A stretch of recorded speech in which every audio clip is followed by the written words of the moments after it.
View point. బంగారం భారతదేశంలో ప్రాచీన కాలం నుంచి దీన్ని అత్యంత విలువైన సంపదగా చెప్పుకుంటున్నారు. ఇది సాంప్రదాయ సంస్కృతి ప్రాముఖ్యతకి చిహ్నంగా చెప్పుకుంటారు. బంగారు ఆభరణాలతో మహిళలకు లోతైన అనుబంధం కలిగి ఉంది.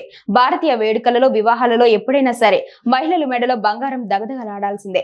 బంగారాన్ని ఆభరణాల రూపంలో, బిస్కెట్ల రూపంలో, కడ్డీల రూపంలో ఇలా రకరకాలుగా భద్రపరుచుకుంటారు. ప్రపంచంలో మహిళలు వినియోగిస్తున్న బంగారం మన దేశంలోనే అధికంగా ఉంది. భారతీయ మహిళలు కలిగి ఉన్న ఈ బంగారం విలువ తక్కువేమీ కాదు. 5 దేశాల బంగారు నిల్వలను మించిపోయి భారతీయ మహిళల దగ్గర బంగారం ఉంది. అమెరికాలో 8,000 టన్నుల బంగారం ఉంటే జర్మనీలో 3,300 టన్నుల బంగారాన్ని మహిళలు వాడుతున్నారు. ఇక ఇటలీలో 2,450 టన్నులు, ఫ్రాన్స్ లో 2,000 టన్నులు, రష్యాలో 1,900 టన్నులు ఆభరణాల రూపంలో బంగారాన్ని మహిళలు కలిగి ఉన్నారు. వీరందరితో పోలిస్తే భారతీయ మహిళల్లో 24,000 టన్నుల బంగారాన్ని ఆభరణాల రూపంలో కలిగి ఉన్నారు. ఆక్స్ఫర్డ్ గోల్డ్ గ్రూప్ నివేదిక ప్రకారం భారతీయ కుటుంబాలు ప్రపంచంలోని మొత్తం బంగారంలో మొత్తం 11% కలిగి ఉన్నాయి. ఇది అమెరికా, అంతర్జాతీయ ద్రవ్యనిధి, స్విట్జర్లాండ్, జర్మనీల దగ్గర ఉన్న బంగారాల నిల్వల కంటే కూడా ఎక్కువ.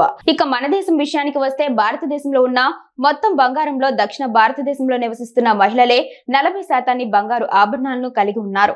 అందులో తమిళనాడులోనే 28% బంగారం ఉంది.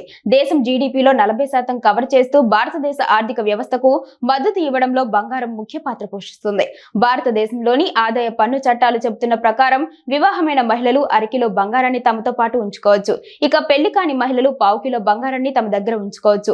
అదే పురుషులైతే 100 గ్రాముల బంగారాన్ని మాత్రమే కలిగి ఉండాలి. భారతీయ సంస్కృతిలో బంగారం అనేది సంపదకు చిహ్నం.